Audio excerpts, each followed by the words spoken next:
Hello and welcome. I'm going to try to explain El Campo de Cebada in 20 points. And okay, thank you for being here and let's go. El Campo de Cebada, there was I'm going to tell a bit history. There was a swimming pool which they teared down in the city center. And after tearing it down, there was no more money left because the Spanish economical crisis arrived. And we were left with a huge scar in the city center. And that's when architects, but not only architects, also a lot of citizens, which is neighbors, very important, they started to talk together with the authorities to see if they could appropriate the place and if it could be something useful for the neighborhood. Oi. I think it's a bit mixed up. I think we have a problem. I think we have a problem.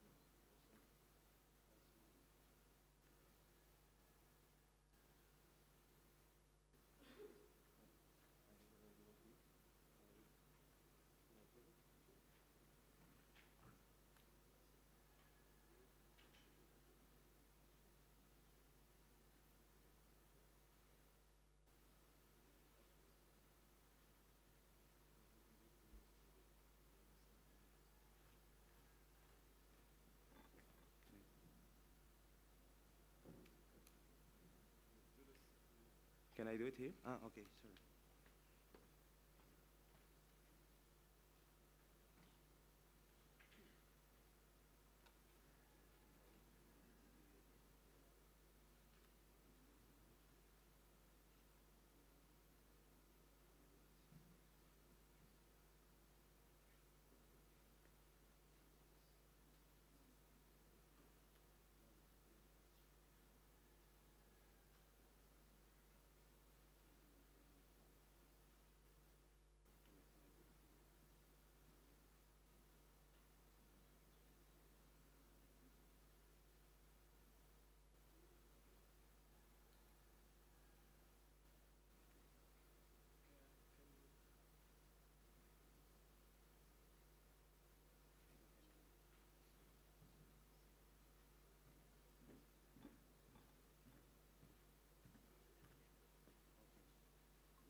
I'm sorry.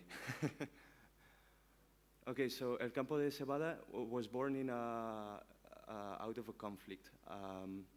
Like 3 years ago, a French collective made this installation during Madrid's White Night, which is a cultural event. And after that, a Spanish beer brand closed down, which was the sponsor, closed down the space to organize a private event. And then the people said, how can you do it to close public space to have private events?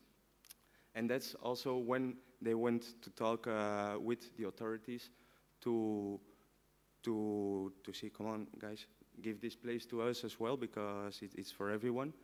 And it's also very important for us to not avoid conflicts. We like conflicts because out of conflicts, most interesting things arise.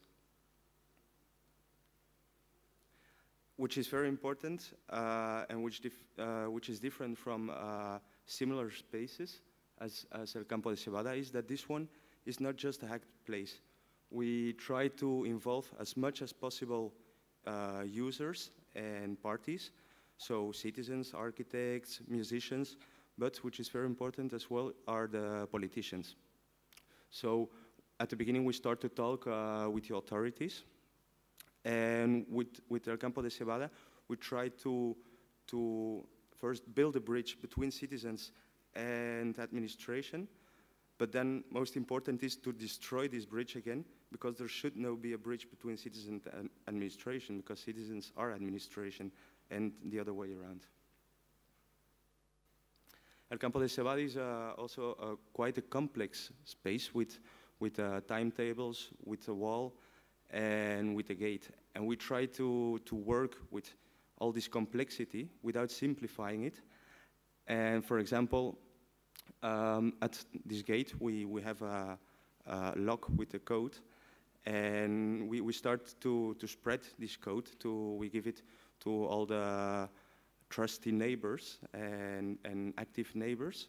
So it starts spreading a bit like a virus until there is misuse of the space. And then we just change the code and start over from scratch. To have an interesting public square, we also need services. At El Campo de Cebada, for example, we have electricity, where people can just charge his mobile, but also use it for video projections, for audio, for the musicians.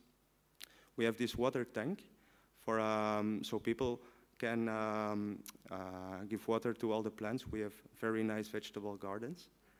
And which is also very important is the shipping container you see. There we store all the mobile devices like the projector, all media stuff, but also working tools. And we see El Campo de Cebada a bit as a peer-to-peer square in the sense that everybody neighbor can use, for example, the tools that are up in the container, but it's not for free. We want something in return, not money, but for example, maybe a neighbor can use the drill, because it's absurd to have a drill in every house if you only use it once or twice a year. So this neighbor can come down and use the drill, but in return we ask that one day he comes to help to build some furniture. So it's like these little bits that you're adding and subtracting all the time. El Campo de Cebada is also it's not only physical space, but also digital. We have this 2.0 website, which is not extremely good yet, but we're working on it. But the idea is that as every single person that comes down to El Campo de Cebada can organize its own events. And all these people can also just upload all those events on the website or in the calendar. And we also use a lot of Facebook and Twitter and WhatsApp for internal conversations, but also for external I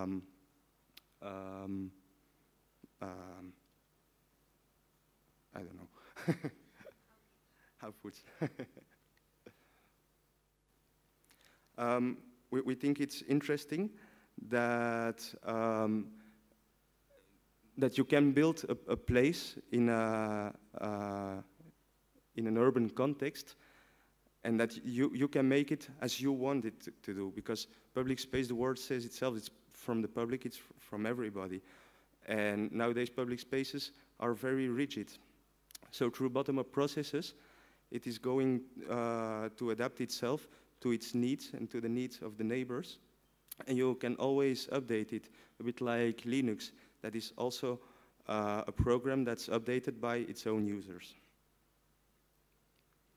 We have a huge amount of cultural events in El Campo de Cebada, and everything is for free. It's a good thing because there is not a lot of money, so people are very happy that they can go to all those cultural events, as theaters, cinema, or music, or anything. We call it Cloud Citizens because El Campo de Cebada was never officially opened, and we think it will never close either, because at the beginning it was one physical thing, but we didn't know how to work with this complex urban situation. But then we started to gain all this knowledge and to build a very strong community. And even if one day El Campo de Cebada physically will disappear, this community, I believe, will still go on, and El Campo de Cebada will reproduce itself in another place, and just the same but different. Which is very important as well, to work with this complexity, is respect and common sense. We think it's very good that everybody can do whatever he wants, but you always have to respect other people. For example, on the right up corner, you see these small windows. It's one of the neighbors that called at the beginning the police for noise disturbance. So we tracked him down. His name is Alfonso. And we gave him our phone number. So we said, Alfonso, next time, just call us. We are down, and we just put it down. And we also did some tests with Alfonso because he's our most sensitive neighbor. And he was upstairs, and okay, Alfonso, how is the noise now? Still annoying. Okay, just turn it down a bit. Now, almost, like this. That's okay. And from that day on, the maximum decibel level was set in El Campo de Cebada.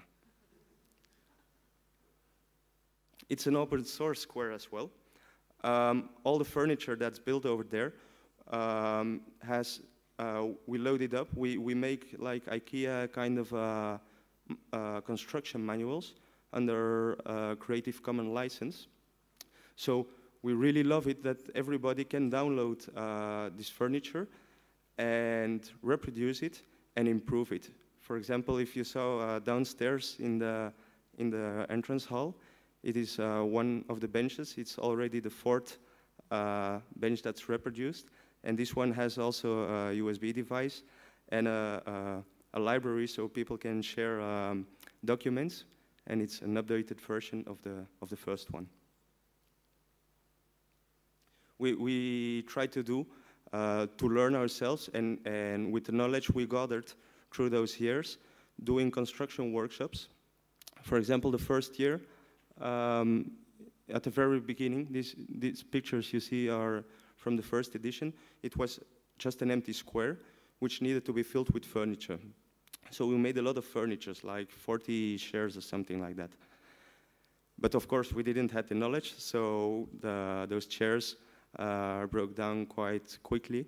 And in the second edition, we decided not to make 40, but just 5 or 6 furnitures, but very well thought, with good details, and much more resistant than the first one. And then the third one, that was a few months ago, also with Colombian architecture students that came over, we were thinking about rehabilitate the city. So all the benches that are a bit broke, we started to repair them or improve them. Just with very minimal interventions, we tried to make it a better place again. It's very important that everything is very transparent. For example, all decision taking is done in an assembly on Mondays, which is open to everybody. So if people have an idea to do something, they just come down, they tell it, and if it's not racist or not noise with too many noise, you can just do it. We are not an assembly that's there to decide, yes, you can do it, or you can't do it.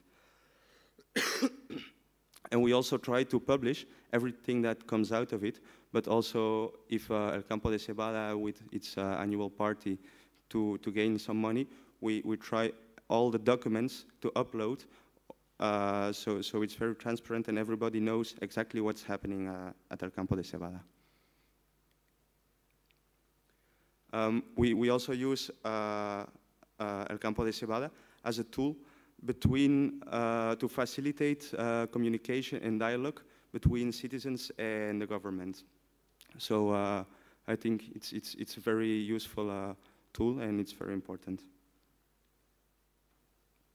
Because there is so many people working in El Campo de Cebada and living, we decided that we can't say this bench or that bench is made by him. Everything is made by everybody. So therefore the author of El Campo de Cebada is El Campo de Cebada itself. We also started to make other infrastructures in the city. In the picture you see a college nearby El Campo de Cebada, and some of the fathers of this college, they started together with other neighbors of El Campo de Cebada to build this furniture in front of the college, so the children could cross the street safely and use this furniture to play while they're waiting for their parents. As I told you before, that everybody can do anything that he wants in just saying it in the assembly. We consider that everybody is a curator, and everybody decides how this place will be and how the events will go. It's very important to reuse materials, also because we have no money to buy them. For example, in the left picture, this was a stand for an environment fair in Madrid, for the city of Madrid, and it is made with the old benches of the benches of the city. So, but it was already thought as well that it was going to El Campo de Cebada. So, with some little adaptations, we put the bench in the square, and the trees, we decided not to put fake trees, but real trees. And those were also distributed to colleges, other places, to El Campo de Cebada itself. And it was also the only stand at the environment fair with no waste at the end.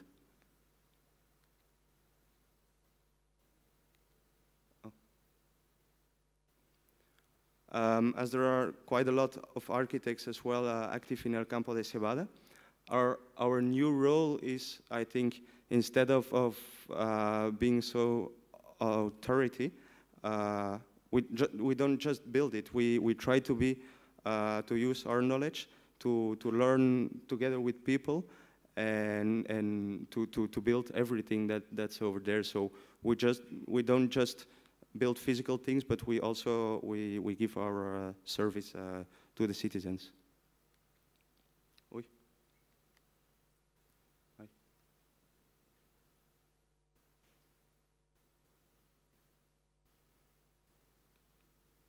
Oh. Ah. Okay, so it's very important that everybody nowadays in El Campo de Cebada can decide how his public space will be, and not just how the city says how your public space is. So in this new urban parliament that we use as a loudspeaker tool for the citizens, we can create our own public space with a lot of people together. Thank you.